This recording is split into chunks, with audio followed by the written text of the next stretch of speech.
Hey there, podcast listeners. I'm Will Pearson, and as always, I'm joined by my good friend Mangesh Hattikudur.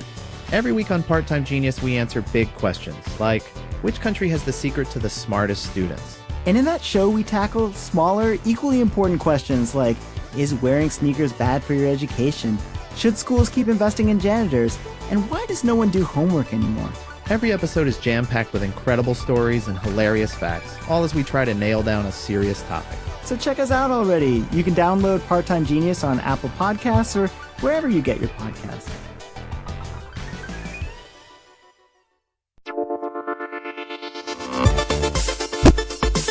Get in touch with technology with TechStuff from HowStuffWorks.com. Hey there and welcome to TechStuff. I am your host, Jonathan Strickland. I'm an executive producer at How Stuff Works, and I love technology. And you know what I also love? I love consumer electronics.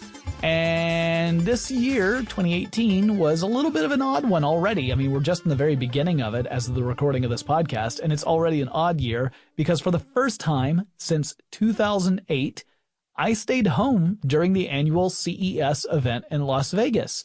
I had been every single year since 2008, and 2018 was the first time that I did not go. So for those who do not follow tech news and may not know what CES is, it's a big trade show. And it used to be known as the Consumer Electronics Show, but the organizers have slowly kind of moved away from that name. They felt that it might be a little restrictive. It doesn't really encompass everything that goes on at the show. But it is an enormous trade show that takes over not only the Las Vegas Convention Center's 3.2 million square feet of space, but also other places like the Sands Expo Center or numerous suites and various hotels up and down the Las Vegas Strip, as well as several tents and temporary buildings on the outskirts of these locations. So at this show, companies display products. Some of them are already available in stores, so you might see things that you are already familiar with. Some of them are things that are scheduled to debut in the near future, so it might be the newest television that's going to hit store shelves in the spring of that year. Some of them are prototypes or concepts that don't represent a specific future product, as in you're never going to see that specific thing on sale, but rather they have potential future implementations for certain types of technology incorporated into them. So in other words, you might see a concept car, and you're never going to see a car that looks like that on a lot of a dealership. But you might see elements that are incorporated into the car worked into various car lines in the future. It's like that, but with all different types of technology, not just vehicles. Typically, there are a lot of cool things you can see on the showroom floor, but there are also tons of more mundane products. So you might see some really cool robots or 3D printers or things like that, but you're also going to see a lot of stuff that, you know, it has a place, but it's just not as sexy or exciting, like cell phone cases or television wall mounting frames. The purpose of the trade show primarily is to connect manufacturers or companies with retailers, and then to a lesser extent connecting the press to this big event. But primarily it's about the people who make stuff and the people who sell stuff getting together and saying, yes, that stuff you make, I want to sell it in my store. That's the main purpose of it. And when I say that, that's a very simplistic way of talking about deals that are enormous. We're talking about enormous chains that have global presence, talking to big manufacturers that also have a global presence. So we're talking big business. And a very tiny bit of that happens to be the press, who are there to cover everything. I say this because as a member of the press, I am aware that we are pretty prone to forgetting that we're a small part of this equation, and we often start to think of CES as our own playground, or that it's meant for the press to get the word out, when in reality, that's just one tiny element of it. That's more of just a gentle prodding at some of my peers in the tech space who get a little huffy about the way that press can be treated at these events. Though to be fair, sometimes the press can be treated pretty badly. It all just depends upon the situation at the time. Now, the way CES tends to work is that there are a couple of days reserved for press events. and news conferences. And these days happen early on. On those days, the show floor remains closed except for special events. So you can't go in and look at all the different booths at that time, because those teams are all out at various press conferences to give announcements of what they're going to be showing that week. The press also tend to be at those announcements, looking at the different products that will be on display and kind of planning out where they're going to go while the show floor is actually open. The focus will shift to numerous conference rooms and ballrooms in various Las Vegas conference centers, like the one at Mandalay Bay. Mandalay Bay, as I recall, is the current location for all the press events. In previous years, it's been at the Venetian and other places, but right now it's at Mandalay Bay. Now, these events give companies the chance to address large groups of tech press before the madness of the show itself begins. And there are also a few smaller preview events. There's one called CES Unveiled, and there are others as well. These little events give the press a chance to see some of the products that will be on display, but in a smaller setting than the showroom floor. So that gives the press the chance to see some of these products before things just get super chaotic. And it might mean that you see something that you would otherwise overlook because it would just get lost in a sea of technology and people. Now, for most people going to CES, the event doesn't really begin until the showroom floor itself opens, which is typically a day or two after the first press events. This year, the showroom floor opened on Tuesday, January 9th, 2018. Now, as I said, I did not go to the show this year, but there has been a ton of coverage about things that were on display. So I thought today we'd go over some of the trends, the products, and weirdness that was 2018, because trust me, every single year, weird stuff happens at that show. And I thought I'd start off with something that was from that third category, the weird category. We're going to talk about rain and electricity. So on that first day, Tuesday the 9th, Las Vegas was the site of a rainstorm, which doesn't sound like a big deal, except it had not rained in Las Vegas for 116 days up to that point. And the rains caused a flash flood in the city. And there were reported leaks in the convention center, which you do not want if you happen to have millions of dollars worth of electronics stored in there.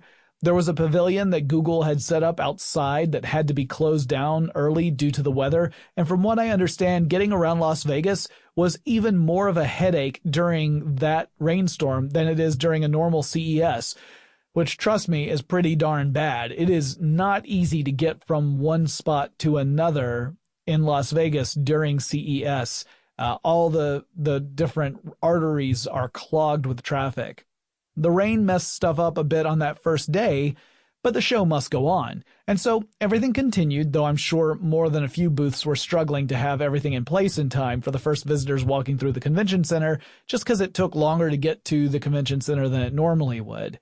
Then on Wednesday, January 10th, the show hit a more frustrating snag. For a couple of hours, the South Hall of the Las Vegas Convention Center lost power. The Central Hall also lost power, but for a shorter amount of time. And this is where a little geography lesson comes in handy.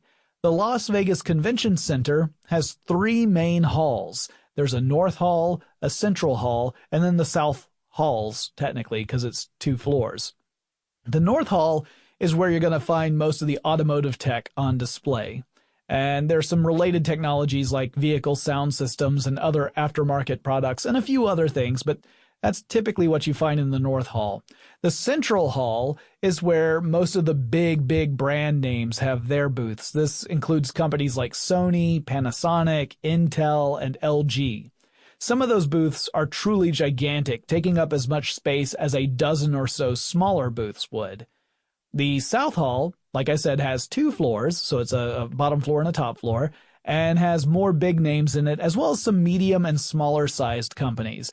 And depending upon the year, the South Hall can also host some of the zones at CES. Now, zones represent general categories of technology. In recent years, CES has moved some of those zones to a different convention center called the Sands Expo Center, but the South Hall is still packed with tons of booths.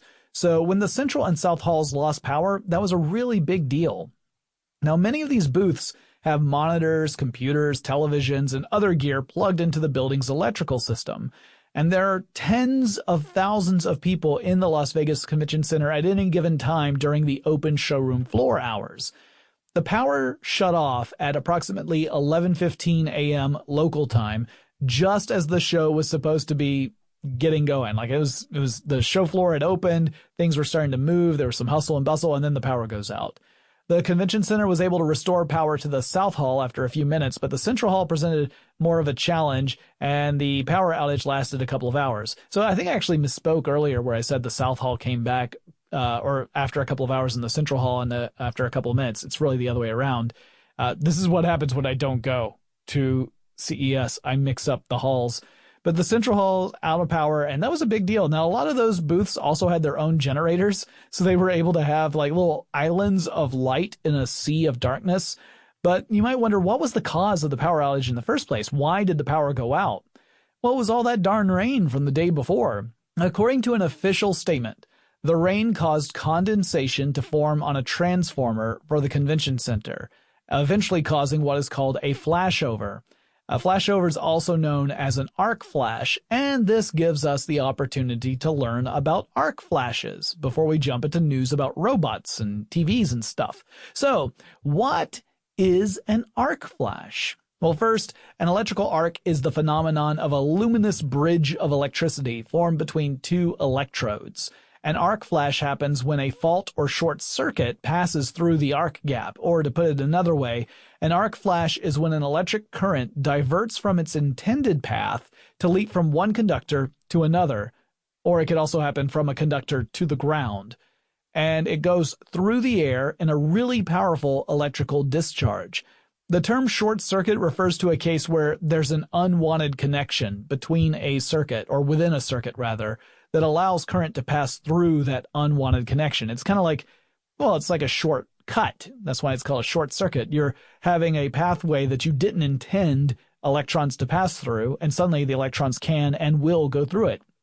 Generally speaking, electronics work by directing electricity through specific pathways, and that provides power to various elements, and that's how the electronics work. So if you create conductive connections between those pathways, suddenly electricity can travel a different way than what you had intended. And typically short circuits can damage circuits. They can lead to overheating. They can get hot enough to start a fire, or even with a powerful enough electric discharge, they can cause an explosion. Arc flashes can often be on the serious side of that spectrum. Typically, it only happens if the voltage is above 120 volts, and during an arc flash, an intense amount of energy can be released. An arc flash can produce heat of up to 35,000 degrees Fahrenheit and produce a concussive force called an arc blast that, depending on the situation, can be strong enough to rupture your eardrums or even cause your lung to collapse. So it's an incredibly dangerous situation. So this arc flash shorted out part of the electrical system to the convention center, and that necessitated a repair job. To the credit of everyone involved, the system was back online within a couple of hours, but 2 hours lost during a massive trade show is no small problem. Companies spend a significant amount of money to secure show floor space for CES. Every hour, representatives are trying to make connections with potential customers and with the press. Going offline for 2 hours just at the start of things wasn't a great way to begin the show. Now, that's not to say CES 2018 was a show of doom and gloom. There were some setbacks, but most of the reports I read seemed to suggest people took it in stride for the most part. And once the power came back on, everyone was back in business. Or at least they were once they could get their tech up and running again after the unplanned power cycle. A few trends became evident during this year's CES, and one of those was incorporating fingerprint scanners into technology. Several products at the show sported fingerprint scanners. One of them was a smartphone from Vivo, which actually went a step further. Its fingerprint scanner is built into the screen of the phone itself, so there's not a dedicated sensor area that's either on the front or the back of the phone or anything like that. You just put your finger on the proper spot on the screen, and assuming your fingerprint matches the one in the phone's memory, you access the device. So how does that work? How can you access just through a screen? Well, there's a sensor underneath the screen, and it was created by a company called Synaptics. It's just below the display itself. So if you think of the phone as a stack with the screen, the glass on the front, on the top being the very top layer, below that you have the display. Below that you would have this sensor from Synaptics. And it could actually scan a fingerprint through the gaps presented between the OLED dots. Those are the elements that actually generate the pixels on a screen. So the spots between the little elements that would generate the light that creates the image on your phone, that was the scanner, the sensor, and it can scan your fingerprint. And according to a report from The Verge, the sensor may find its way into several smartphones throughout the course of 2018 and beyond, giving designers the opportunity to make phones and not have to set aside space for a dedicated fingerprint scanner on the front or back of the handset. So it frees up design a little bit. Now, when I went to CES in 2017, I couldn't help but notice that Alexa was everywhere. And I apologize if I'm setting off your Alexa. I won't give it really bad commands, don't worry. But lots of companies were incorporating Amazon's Assistant into their products in 2017. This year, the story was more about Google and the Google Assistant. Google typically doesn't have a booth at CES. Instead, people from Google will attend the show in order to network with various executives from other companies or to appear side by side with other companies that have a joint project with Google. And this year, Google sponsored that large outdoor pavilion, the one I talked about earlier that had to be shut down early during the rain. Well, that pavilion's focus was all on the Google Assistant feature that's found in Android phones and Google Home devices. It also looked like it was a lot of fun. It had a big twisty slide on it, and so I'm kind of sad I missed it. Both Alexa and Google Assistant can be found in numerous devices. Sometimes both of them can be found in the same devices, including televisions, speakers, headphones, and light switches. So if you can't control your favorite gadgets with a vocal command yet, that could change in a couple of iterations of those products. There were a lot of other trends at CES 2018, ranging from another fleet of smart cars, some of which are autonomous, to robots designed to do everything from guard your house to comforting a sick child. We'll look at some of those specific items in this episode, but before we dive into more detail on what went down at CES 2018, let's take a quick break to thank our sponsor. Atlanta, Georgia, 1979. Are you scared? Yes, sir. One by one, kids are going missing, with no explanation. A black 15-year-old male who lived in the same area where 3 other children had disappeared. There was a real-life monster on the loose, and the city of Atlanta demanded answers. Inner city kids get killed. Unfortunately, nobody cares. By 1981, the FBI was involved in one of the largest manhunts in U.S. history, and eventually, they put one man behind bars. But nearly 40 years later, this case has left more questions than answers, in what may be Atlanta's darkest secret. I don't know today whether he's innocent or guilty. From the producers of Up and Vanished and How Stuff Works, we present an all-new podcast, Atlanta Monster. Subscribe to Atlanta Monster right now on Apple Podcasts and be the first to hear it on January 5th.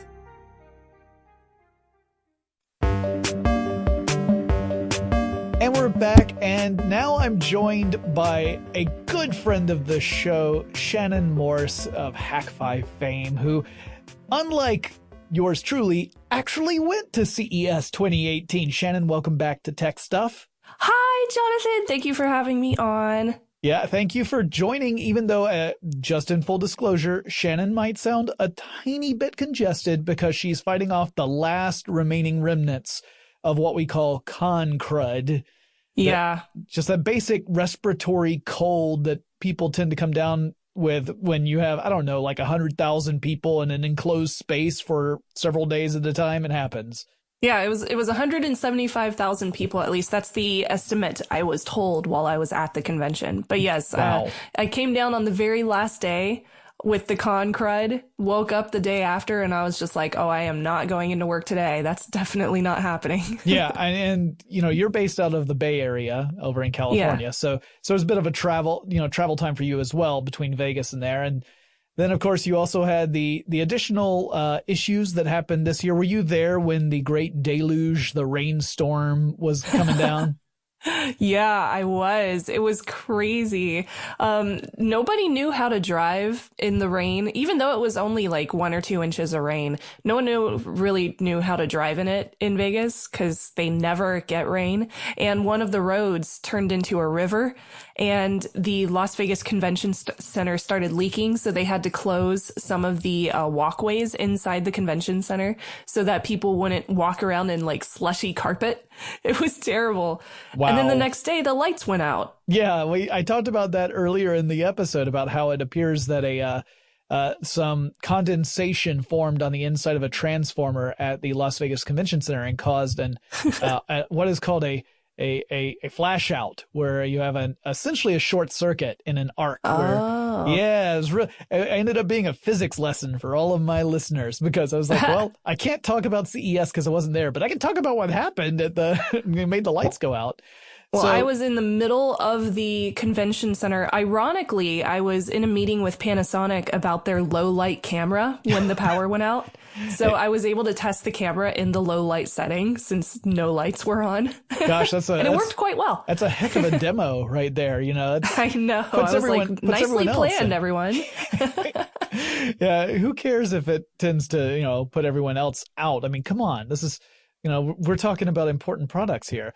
Speaking of that sort of stuff. Crazily enough, one of the people I overheard while I was listening to my B-roll much later on, I was just walking around the convention hall, and one of the vendors was talking to one of his coworkers and said that they lost out on about $1 million of revenue, $1 million for just the 2 hours that the power was out. So that gives you an estimation of how much the big booths cost. I already know that some of the smaller booths cost $80,000. So it's crazy how much these people pay to have a booth on the show floor, and to have the power out for 2 hours. Yeah, that's definitely going to be a deterrence for the revenue that you're bringing in just from all the free advertisement that you're getting. Well, yeah, and I mentioned earlier in the episode about how the whole purpose really, I mean, you and I, Shannon, we often think of it as, well, here's my job as media is to go in, find the cool stuff, bring it forward, talk about it, analyze it, give my take, that kind of thing. But really, when you get down to it, the real purpose of the show is essentially connecting the companies what make stuff with the companies what sell stuff.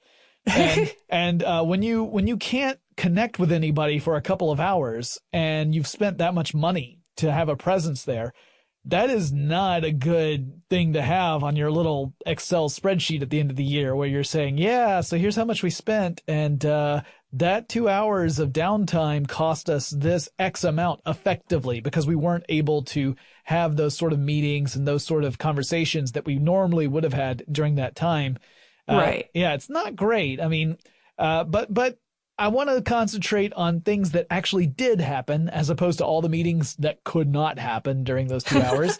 So first thing I'm going to ask you is, did you see anything at CES? I typically will notice some themes popping up year over year, whether it's a type of technology that's starting to get some traction, like, smart TVs and 3D TVs. Those were big themes for many years ago now.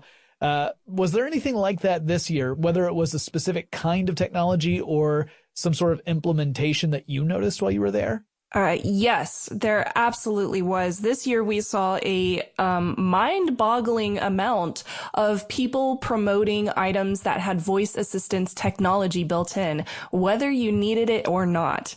So I'm sure there were some incidents where you're thinking, okay, that makes sense. But were there any where you're just thinking, this is clearly a gimmick? It just doesn't, I mean, there's no demonstrable value added to the product by having voice activation in here? Right, exactly. So for example, Anchor came out with this really cool little car plug. It plugs into the little cigarette lighter in your car, and it offers you Alexa implementation through your car's speakers. And I thought that was really cool because it gives you that ability in your car, even if you have a very old car that still doesn't have like Bluetooth built in or something like that. Plus you get Alexa, so you can just ask it things like, hey, call mom or whatever, which I thought was really nice. And then you have on the other side of the spectrum, things like LG's refrigerator, which has built-in voice assistance. So you can stand in front of your fridge and ask it, am I out of milk? And it'll tell you whether or not you have milk in your fridge. And to me, that seems so pointless because if you're already standing in front of your fridge, you could open your fridge and find out if you have milk inside. Not to mention the screen on the front of the LG refrigerator is transparent. So you can make it go transparent and you can actually look inside without even opening the fridge. So what's the point of having the voice technology? Like, why can't you just look in the fridge without having to ask it to look in the fridge for you? I think the only use case I can come up with off the top of my head is if it's an accessibility issue. So, for example, if I were visually impaired, then maybe then I could argue that, it saves me the trouble. But then you're talking about something that pertains to a very narrow slice of the overall market. You're talking about a market for people who are in the market for a refrigerator. They want to buy the best of the best that's out now, and they have some sort of impairment with their vision. And then you're thinking, well, if you start adding all those up, obviously that doesn't make sense from a business standpoint to incorporate the voice activation into your product. So I agree with you. Yes. It seems like an additional expense that most people will probably just think of like, oh, well, I have to pay for this if I want this other cool feature that I'll actually use. Right. Like that's what happened to me when I bought my last car. I didn't want the leather seats, but I got them because I wanted the car to park itself. I mean, that's that's what ended up happening. That to me is the argument about 3D televisions, right? Like there were so many people who said, I don't want a 3D television. I'm never going to use that, but this television has the resolution I want or the refresh rate I want, whatever it might be. And it's at the price that I need. Now we're not seeing 3D TV pushed nearly as hard as we were like 5-6 years ago. But, I had heard that voice activation was a big deal. And, it's good to hear confirmation that wasn't just some sort of, one person's experience at CES. It sounds like it was pretty much everywhere. I did hear that Google had its own pavilion set up and that they were heavily promoting Google Assistant. Yes, they were. I got a very, very short, limited time over there where I was able to walk through the voice assistance room, and they had a whole bunch of different devices set up and modeled just to show like all the different types of devices that you can currently get voice assistance technology in. They included a fridge out there. They included a bunch of different speakers, some things with screens built in. Lenovo built a thing that has a screen built into it, which is interesting, but I have no use for. Lots of phones. Lots of different technology like that, which was very cool. You can tell that Google is really, really trying to catch up with Amazon right now. And you would think just from all the advertisement from CES this year that Google took over everything. But when you step inside the Las Vegas Convention Center or the Sands Venetian Convention Center, everything still has Alexa built in. So I think Google, even though they spent all this money on this awesome pavilion, and they do have a lot of really cool technologies being implemented in a bunch of different devices, they still have a ways to go to catch up with Amazon, which is interesting because Google takes over pretty much everything in the world other than this voice assistance technology. So they're still catching up. Yeah, and I've noticed that Google, their implementations of certain technologies tend to really follow that kind of engineering mindset. So people who kind of have that way of thinking, it clicks with them and it really resonates with them. But for anyone else, it can seem daunting or it can seem unnecessarily complicated. Because I look at some of the products that Google's come out with over the years that didn't go very far, like Google Glass ultimately didn't go very far, except that now it's being incorporated into the industrial world, and it's like in manufacturing and stuff like that. And there it's doing quite well. But as a consumer product, it never quite caught on. Or things like Google Wave, which I still miss, even though I was maybe one of 3 people who found a way to use it. That kind of stuff. I look at that and I think they come up with great ideas. They have this habit of coming up with great ideas that other companies are able to capitalize on. Right. But they're still a huge powerhouse. They're still incredibly influential. And I do think that Google Assistant obviously is going to find its way into more stuff. And it may very well be one of those things where it finds itself side by side with Alexa. I heard that there were a lot more products out there that had both, like had interoperability with both. Panasonic is a great example again. During their press conference, they were talking about adding not just Google Assistant technology, but Amazon's Echo technology as well, both voice assistants, through car manufacturers. So Panasonic is working with both of them to bring that ability to all sorts of different manufacturers at the same time. So we're not really, while they are competition with each other, we're not seeing a lot of other brands associating with just one or the other.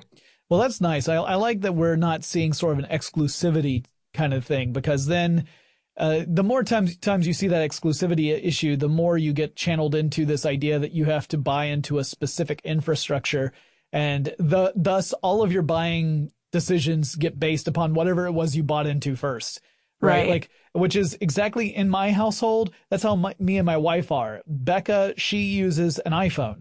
So Apple makes way more sense for her because everything works properly with it. I am an Android user, and so I avoid all the Apple stuff because it just doesn't play very well with my things. And it's not like one, I don't think one is inherently better or worse than the other, but once you buy in, it's really hard to convince yourself to go somewhere else because it's just so much work to get everything to work together properly. Like whether you're porting information over or you just have to learn a new way of interacting with your technology.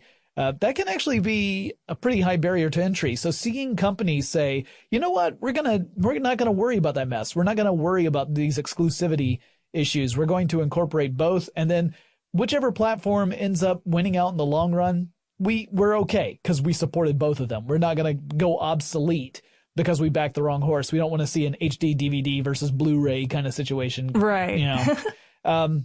Before I move off of Google Assistant, I do have one other question for you that is extremely relevant for this. Okay. Did you go down the slide? No, I didn't. Oh, shucks. You know, I think I didn't see anybody else going down it when I was in that area. So I'm wondering if it was only open to like invitees or something like that. Yeah. Because none of the attendees I saw, including myself, were going down it. Yeah, the picture I saw, it looked like it was the one way to get down from the top platform, but I didn't see any ways of getting up the top platform. So you may well be right. There was another way. There were stairs on the back of it. Ah, that's good, because otherwise you'd have to be extremely determined to make your way up to the top. It would require a lot of positioning and wedging yourself and chimneying up.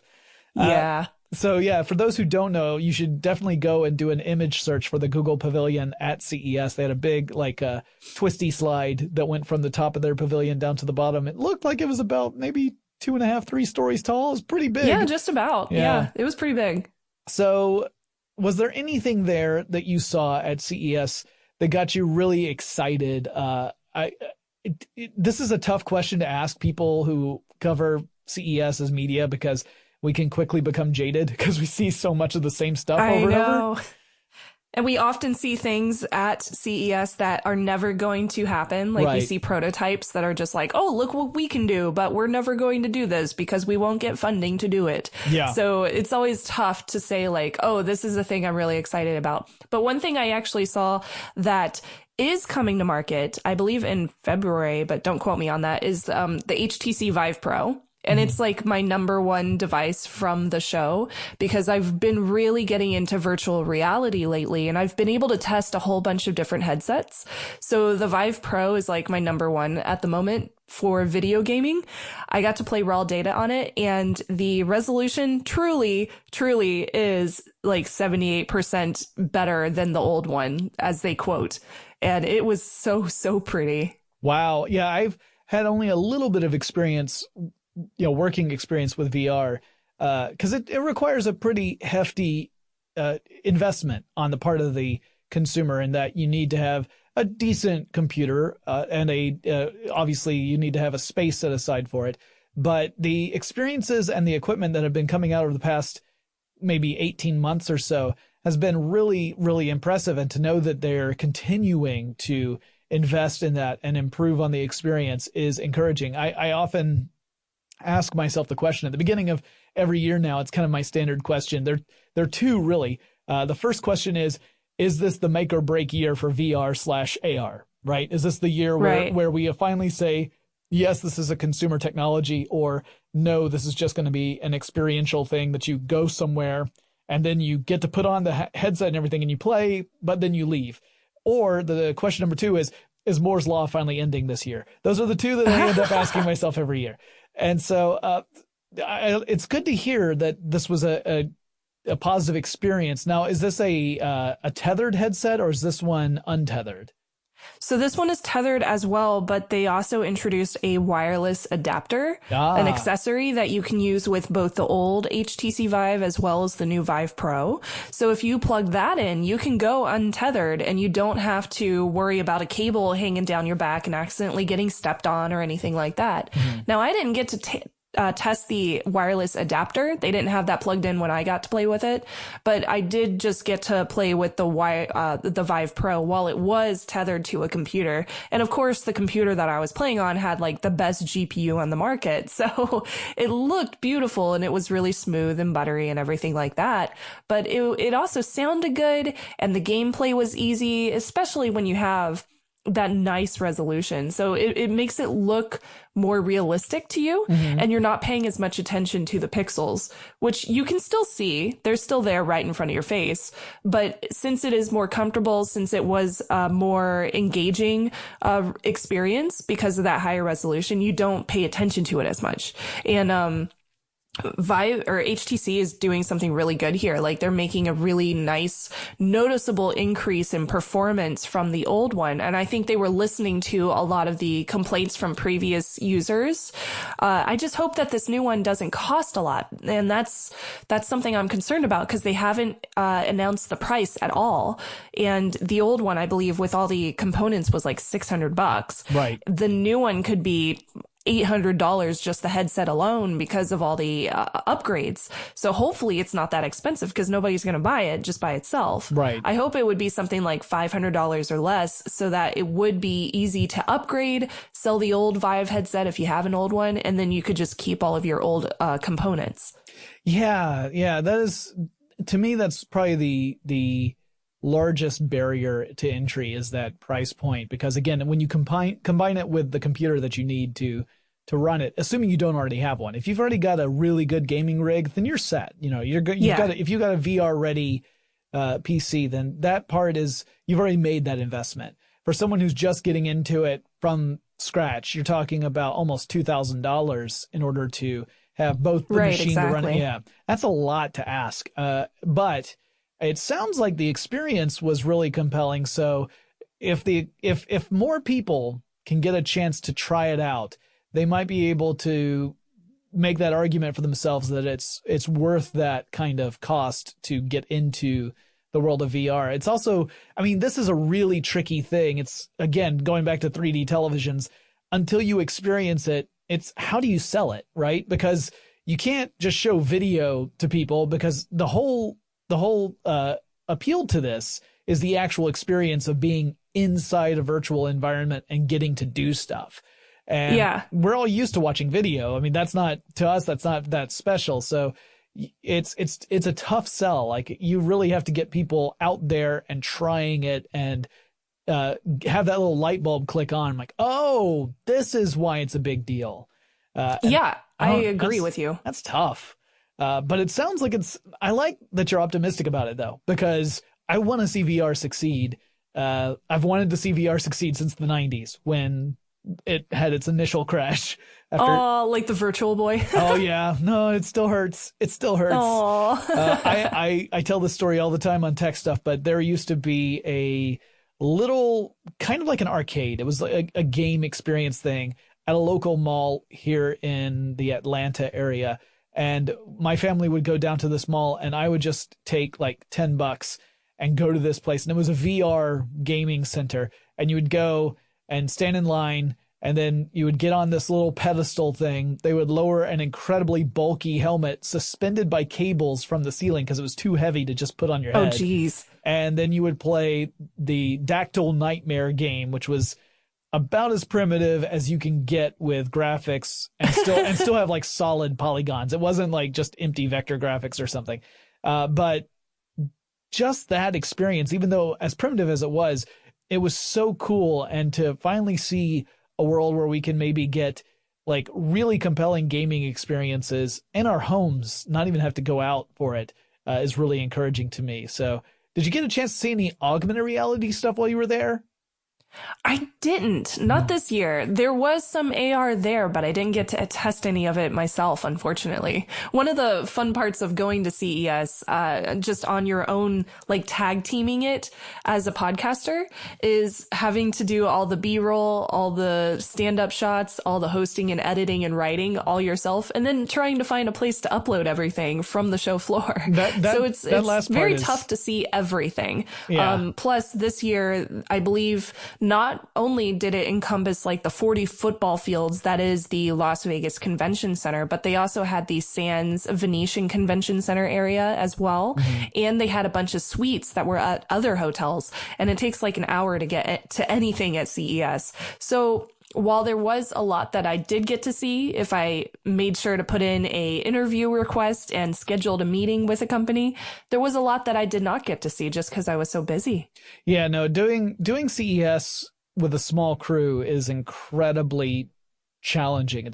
It's almost to the point where there's so much to cover. If you haven't done your homework beforehand and haven't planned out your attack beforehand, you could be paralyzed by choice. As soon as you walk in, you're like looking at, you're immediately in view are 20 booths, and you know there are 120 more booths directly behind the 20 you can see, and they all have stuff beeping and whirring and making noise and moving and flashing, and sometimes there are people who are also beeping and moving, and if you're not lucky, flashing in the area, and you just it becomes incredibly difficult to figure out where to go first. And as you were saying, like uploading material at CES is no easy task either, just on its own. Finding a signal strong enough for you to be able to get anything out can be a bit of a challenge, just because everything is so connected now. Everything's got a connection to the internet, either through some dedicated Wi-Fi hotspot or through the cellular networks, and so everything gets overloaded very, very quickly. Yeah, it's true. What's up, everybody? I'm Carl Tart. What's up? I'm Jackie Neal. I'm Edgar Mopazier. And we are the host of a brand new podcast called Culture Kings. It's on How Stuff Works. You already love all the rest of their shows, so why don't you start listening to one more and support three black dudes? That's tight, right? Mm-hmm. It's time. We're living in a world where y'all gotta support us or you're racist. Y'all gotta keep us off these streets. I mean, that ain't gonna never happen to me because I went to college for a semester. Edgar, what are we going to be talking about on this? Well, I was wondering, is there an advantage to sounding white? Is there an advantage to sounding white? Sure. If you work for Donald Sterling. Jackie, what's something that you want to talk about? Why you hate the Cubs so much, Carl? Because the Cubs are trash, their fans are the worst, and we can get all into that. But we only got 10 seconds left. So now I got to tell you that when I get into it, I'm going to be cussing. So don't let your kids listen to it. It's explicit language on this show. But find it on Apple Podcasts or wherever you get your podcast.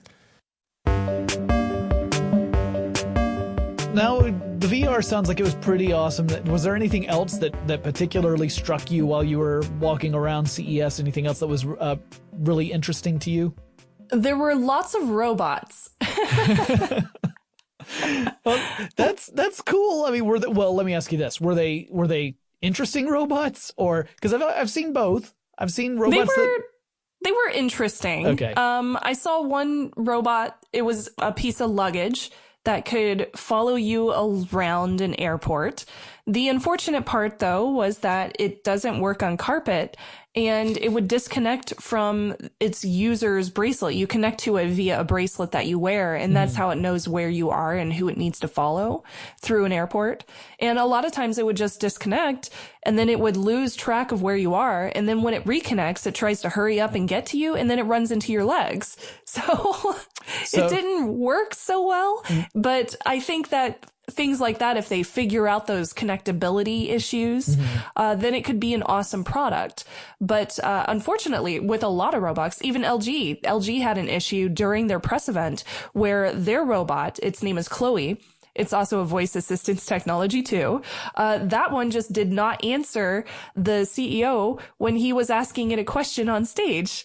Yikes. So there were a lot of those little issues at CES, which most likely had to do with the fact that it's such a huge area with a lot of Wi-Fi technology happening at the same time. So it's inundated by a lot of frequencies happening at the same time. Mm-hmm. But hopefully it's not a problem when it gets to consumers. Well, and we also have to be aware that technology, I mean, we know it because we deal with it all the time. Technology sometimes doesn't work properly. It sometimes just fails because of whatever reason. You know, it may be something very minor that is easy to fix. And the frustrating thing is that can happen when all eyes are on you at CES because you're there on the stage. Cameras, literally cameras from all over the world are on you at that moment. And you just have to hope that your technology works that one time. Even if it's something where you're like, yeah, 99% of the time it works. Every now and then there's a little bit of a bug that we haven't quite worked out, but that 1% can still happen while you're on stage. And that it doesn't have to be anything other than just bad luck, bad timing. And it's unfortunate because it can then be the dominant part of any conversation moving forward for that particular technology, even though it's not really representative of how it works. And exactly. Of course, you probably also, I don't know if you were at CES that year. Were you there the infamous year where, wasn't it Gizmodo, where the people had the universal remotes to turn off televisions during someone's CES presentation? That was I was there. That's a terrible thing to do. I mean, I know, that's so mean. Yeah, I put myself in the place of the presenters, right? I think, what if I were up on stage and I'm just about to unveil this thing that teams have been working on for countless hours to get it ready in time for my presentation.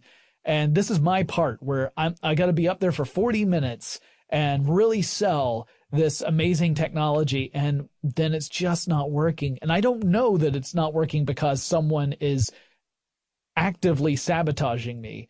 And right. I'm like, what a horrible thing. To this day, I get mad about it. Yeah.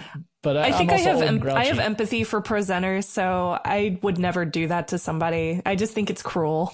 Yeah, I think if you're doing it I don't know that there's any justifiable time to do it unless you're like at a buddy's house and you're really just messing with them, and afterwards you're like, you know what, you were a good sport, I'm buying you pizza and beer. Then that's okay because you're making restitution for your horrible prank. But when you're out in not even a public venue because it's not really a public venue, but a publicly viewable conference, that's just wrong. I mean, it's like bringing rotten tomatoes and cabbages to like an Apple event. You really just shouldn't do that.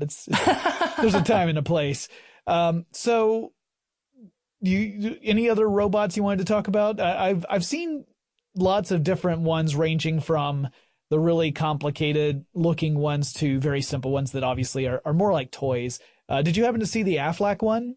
The duck? Yes, I did. I did see the Aflac one. So they were promoting a really cute little duck that they can bring to hospitals and the like to help kids deal with emotional troubles and the problems that go along with health issues. And it's supposed to be something that helps calm them. And it was really cute. It would respond to your touch. So like if you pet it or something like that, and it was fluffy so that you can like squish it or hug it or whatever you want. It would respond to that and it would move its neck and things like that. And it was really, really sweet.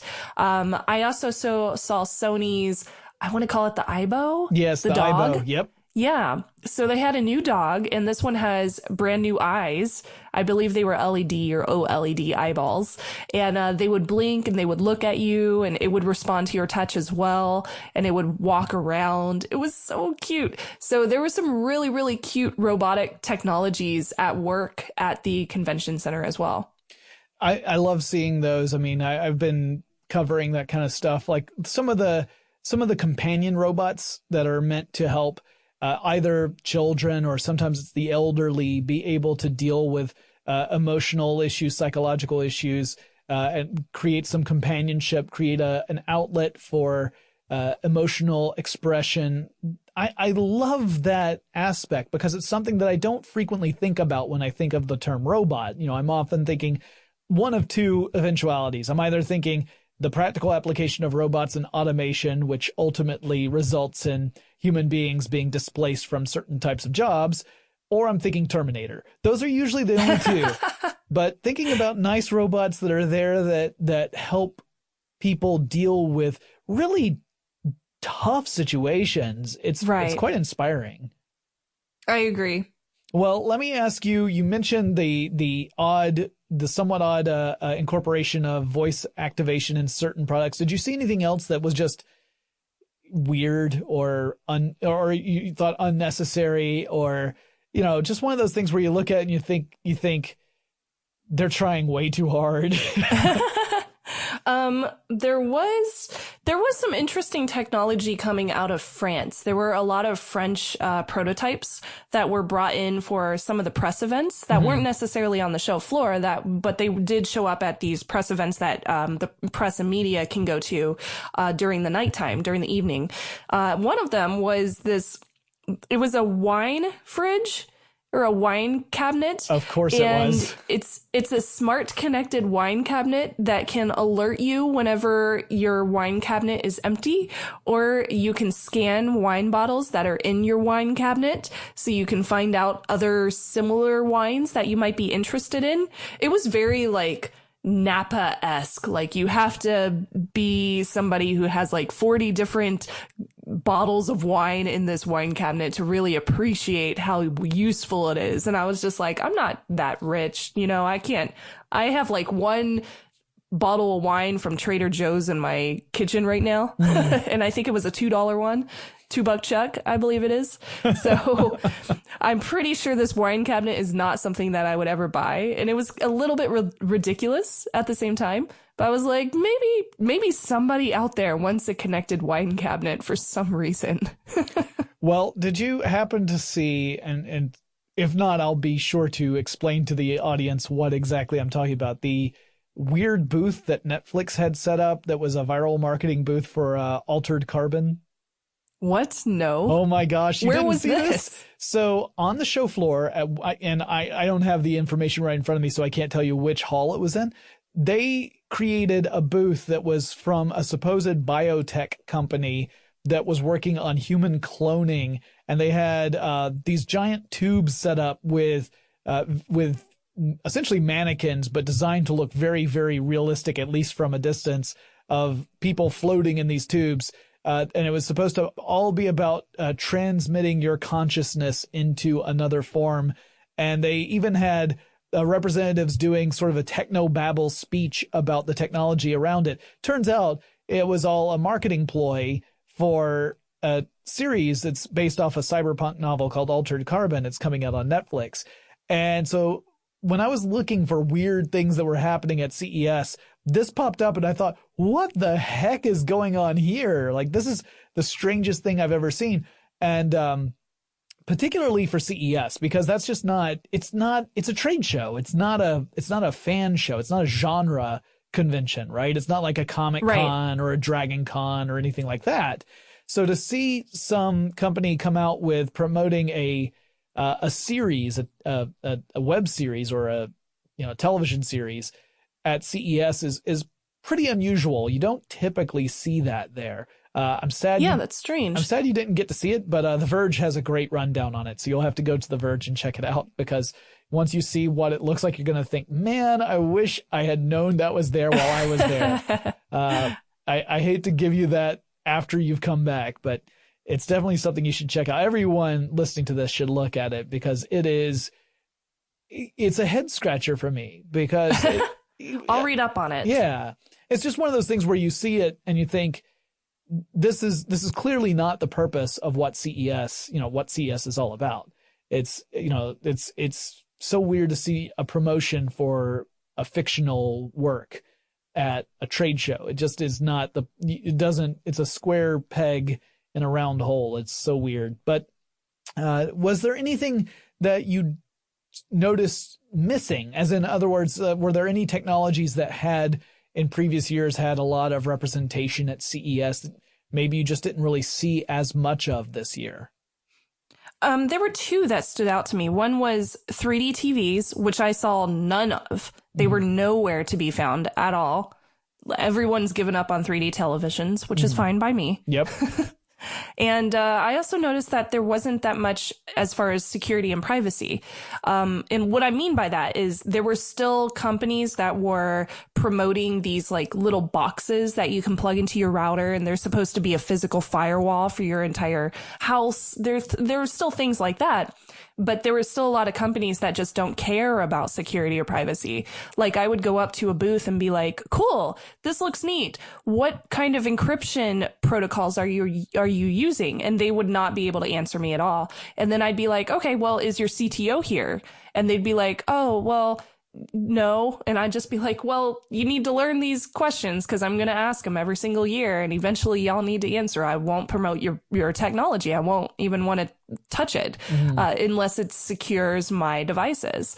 There was a little bit of, and of course it's Las Vegas, so you're going to see a little bit of it. There were some adult toys that were connected at the convention center as well. And those basically, unless it's listed on internetofdongs.com, which is a definite thing. Wow. My friend runs that website. He's an information security professional, and he runs this website for for adult toys. Unless it's listed on that site as being secure, I wouldn't even consider something like that, because those devices need to be secure because they run such a huge risk of being intercepted and being used for something that you definitely don't want them to be used for. So there's still a lot of concern when it comes to security and privacy from technology, especially emerging technology and emerging companies. And I'm still not getting the answers that I want as somebody who is such a proponent for security and privacy myself, that I would need for me to actually start reviewing these products on my show. Well, and we were talking earlier about voice activation. Clearly, there's been ongoing conversations, literally, about security with voice, any sort of voice activation, particularly ones that become active very, very quickly. You know, there's no physical pushing a button to activate the device. You just use a call phrase, which tells you, well, there's clearly an active microphone. Otherwise, there's no way for it to react when you say the call phrase. And then that brings up the questions of, all right, well, what's happening passively in the background when I'm not actively calling out and giving a command? What is happening? How much of my conversation is getting picked up? Is any of that going anywhere? Is it being analyzed? If so, for what purpose? Is that laid out in the terms of service that no one reads and everyone agrees to, and then it happens, and then the excuse the company has is, well, it's in the terms of service and you agreed to it, so it's tough. And I mean, to me, like that, I knew that was going to be something you would look into, because that's your focus, and you are really passionate about information security. And I agree with you. Like when I've gone year over year over year, the emphasis always is on, we found out this cool way where we can do X. And it's usually 3 years later, like, oh, we found a secure way where we can do X. Yeah, exactly. But we've totally not been secure for the last 3 years that we've been doing it. So, yeah, that is something. And considering the high profile nature of various information security breaches that we've seen over the last couple of years, you would think that there'd be more of a focus on that. Even when you think it, you know, the life cycle of developing a product can be a year or longer, you would expect to at least start seeing that stuff get rolled out from the get-go. And yet we're still seeing companies really dragging their feet on it, possibly because maybe the attitude is, until something catastrophic happens, it's not our problem. Right, exactly. And unfortunately, a lot of the companies that I would speak to, not all of them, but a lot of them, they would get somewhat defensive when I would ask them about if they do third-party auditing, or if they have an InfoSec genre, like for their company, if they have something that, you know, somebody that checks their privacy every single day, or checks their network to make sure there's no vulnerabilities in it every day, something like that. And unfortunately, when a company gets defensive about those kind of questions, which they should be very open about, they should be very transparent about their security and privacy protocols behind the scenes, then I don't trust them. Mm-hmm. So it's unfortunate that this is still an issue, and I wish that it wasn't, but it still is. And that kind of leads me into one final thing I wanted to talk about. This is not a fun thing to talk about, but I think it's an important one.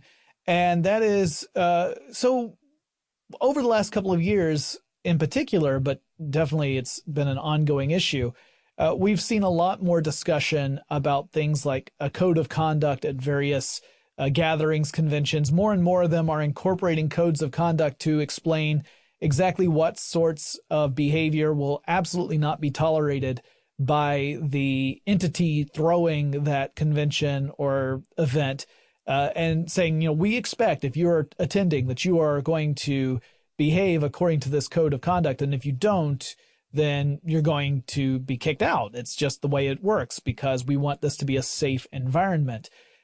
Leading into CES, one of the notable stories, unfortunately, was that the CEA, the group that puts it on, still had not formed any kind of code of conduct, that there was nothing from an organizational standpoint to support that kind of thing, which seems particularly negligent in an era where this sort of conversation is taking more and more of the spotlight. It does. It was very concerning because I saw some articles being posted after I had gotten to Vegas that were like, hey, there's still no code of conduct at CES whatsoever. And there were no female keynote speakers whatsoever either for any of the main stages. There were female speakers for some of the smaller stages, some of the niche audiences, but there weren't any for their main stages. And that's a huge drawback when it comes to such a huge convention, especially since we've been working so hard, it's myself included in the past year, for more gender equality. Women have never had such a huge foothold in technology as men have. And it's unfortunate, ever since I was a little kid. When I went to DEF CON this year, that same week, I decided to post a YouTube video on my personal channel that was talking about how I was groped at a hacker convention 3 years ago. And it took me 3 years to finally go public about it and be like, hey, this is what happened. And the convention it happened at did not have a code of conduct in place. So when I went to that convention about this information, which I wasn't going to report it in the first place because I was so shocked at it happening because the person that did it was an acquaintance. The only reason I did is because one of my lady friends was like, yeah, you should report that because that's messed up. And I was like, okay, I'll talk to somebody about it. So I reported it, but they didn't know what to do. So the guy didn't get banned until the next year. And the only reason he got banned, so he ended up coming back, which made me extremely uncomfortable, especially since the company I was working with was giving them money as a sponsorship, which was really messed up. But since he was allowed back, it made me feel so much more uncomfortable to go back there because I felt vulnerable.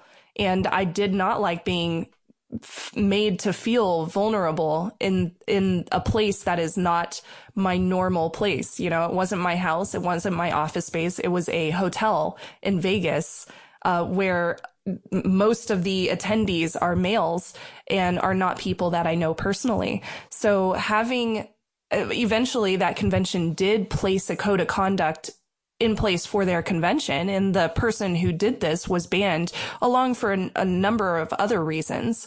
So now I feel safe going back there because I know that I have a way to report things, and I know if I do report them, they'll actually be taken care of. Yeah. And that's the reason why when I went to CES and I saw they didn't have a code of conduct, I felt so taken aback. It's such a huge convention. It's such a huge association with so much money behind them, so many attendees going, and having so many attendees go that are mostly male. It's a male-dominated industry, obviously.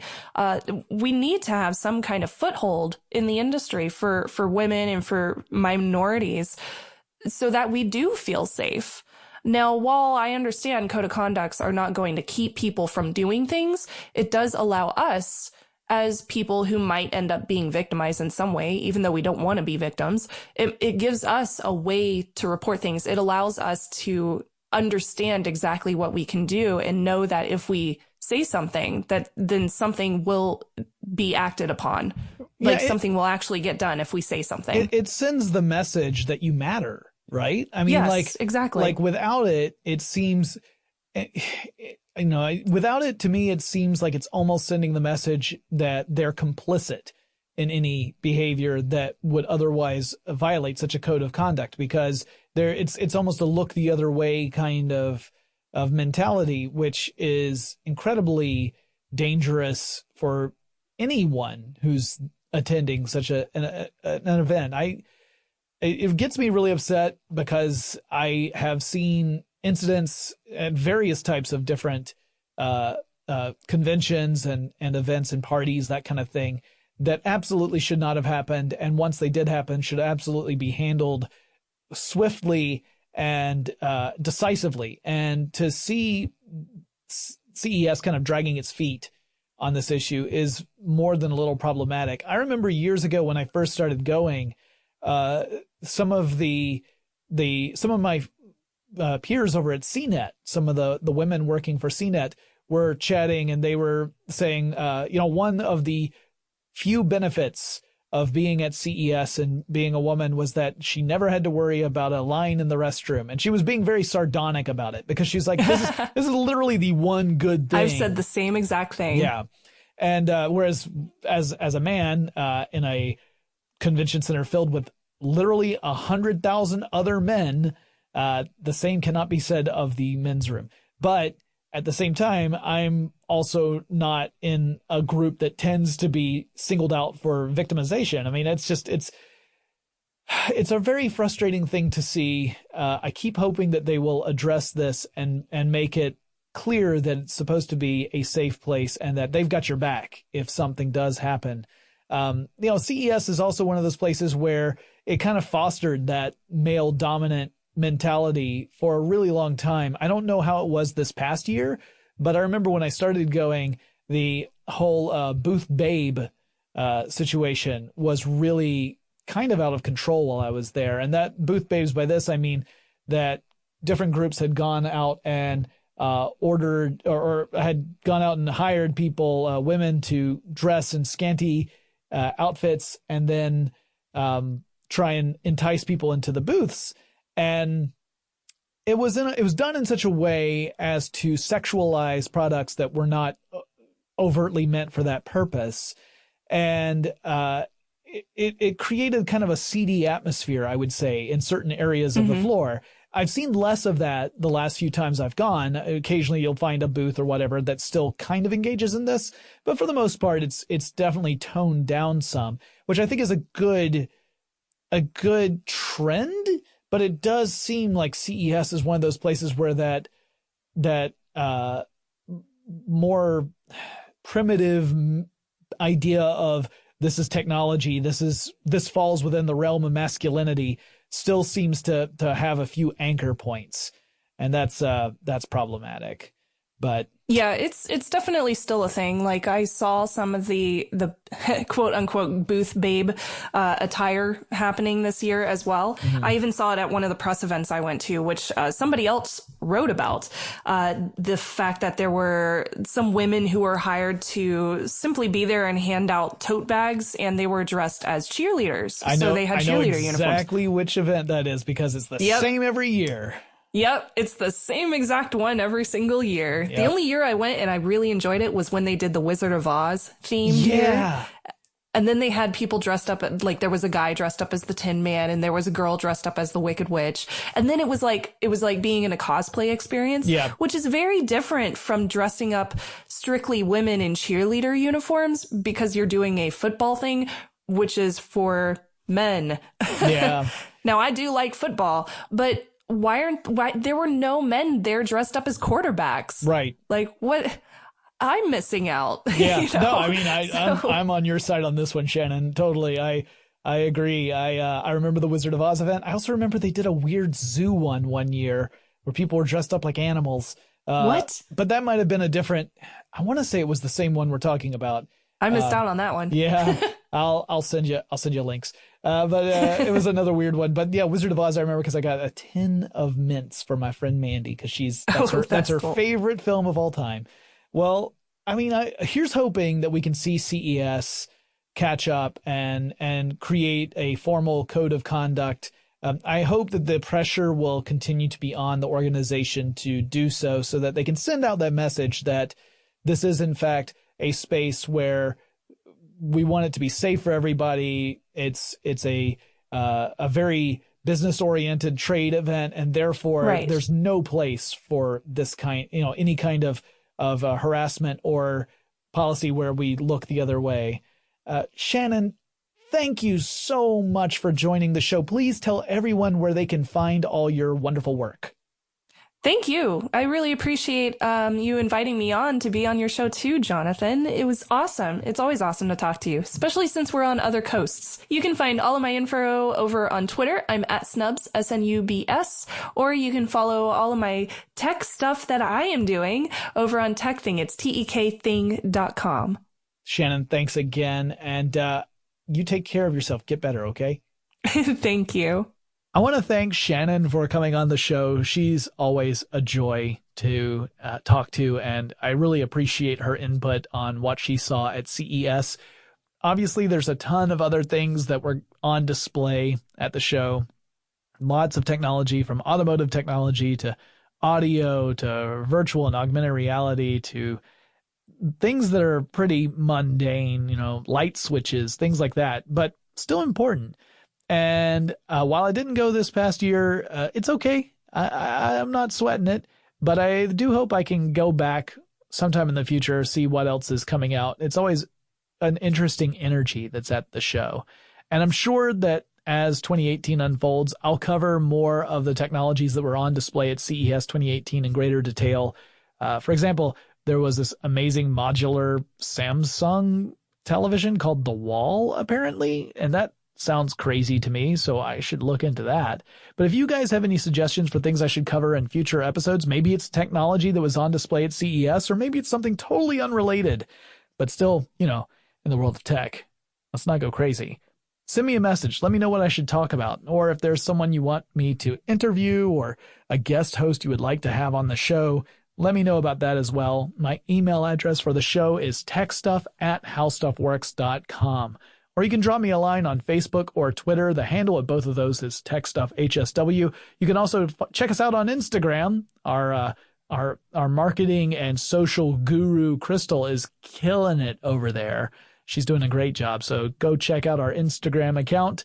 And remember, you can listen to me record these episodes live, and you can watch me, and you can insult me. Please don't insult me. But you can participate in a chat room live with me every Wednesday and Friday. Just go to twitch.tv/techstuff. You'll see the schedule there. And I love chatting with you guys. I hope more of you show up in the future.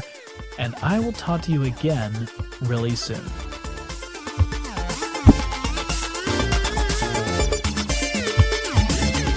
For more on this and thousands of other topics, visit howstuffworks.com.